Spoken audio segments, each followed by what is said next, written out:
जय श्री कृष्ण। भगवान कृष्ण गीता के चौथे अध्याय में लिख रहे हैं कि संसार में गृहस्थ आश्रम में रहकर ही परमात्मा को प्राप्त किया जा सकता है।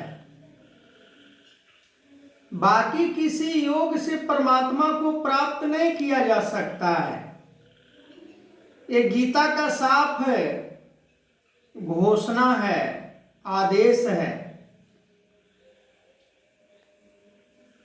कर्मयोग में रहकर गृहस्थ आश्रम को धारण करके किसी ने भी परमात्मा को प्राप्त किया तो कर्मयोग के द्वारा ही प्राप्त किया।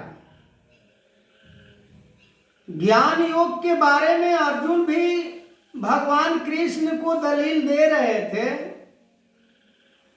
कि जब कर्म योग से ज्ञान योग श्रेष्ठ है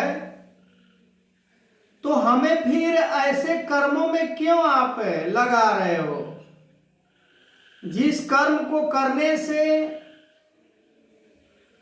मनुष्य को संसार में अपयश का पात्र बनना पड़ेगा।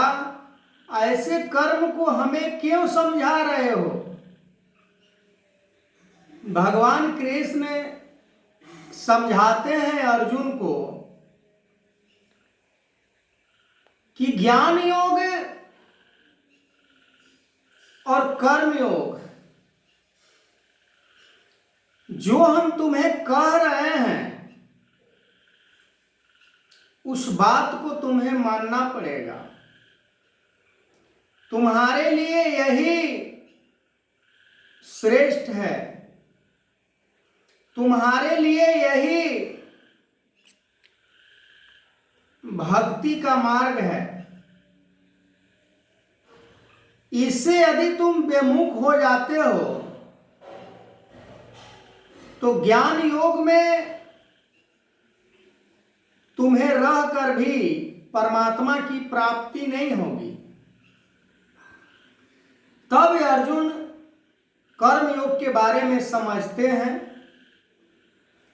गृहस्थ आश्रम के बारे में भगवान कृष्ण समझाते हैं। गृहस्थ आश्रम में रहकर भक्ति करना, परमात्मा को प्राप्त करना कठिन काम तो है ही, पर परमात्मा को प्राप्त करने के लिए कठिनाई भी जीवन में आता है तो उसे कठिनाई नहीं हम कह सकते हैं। किसी पर्वत पर चढ़ने के लिए शारीरिक बल का उपयोग करना पड़ता है, शारीरिक मेहनत का संघर्ष करना पड़ता है, शरीर से बलपूर्वक मेहनत करना पड़ता है। ठीक उसी प्रकार संसार में रहकर गृहस्थ आश्रम को धारण करके परमात्मा को प्राप्त करने में कष्ट उतना ही है जितना कि पर्वत पे चढ़ने में, ऊंचे ऊंचे पहाड़ों पे चढ़ने में उससे भी कहीं अधिक मेहनत करना पड़ता है। आगे मैं इस वीडियो को कंटिन्यू करूंगा। तब तक के लिए जय श्री कृष्ण।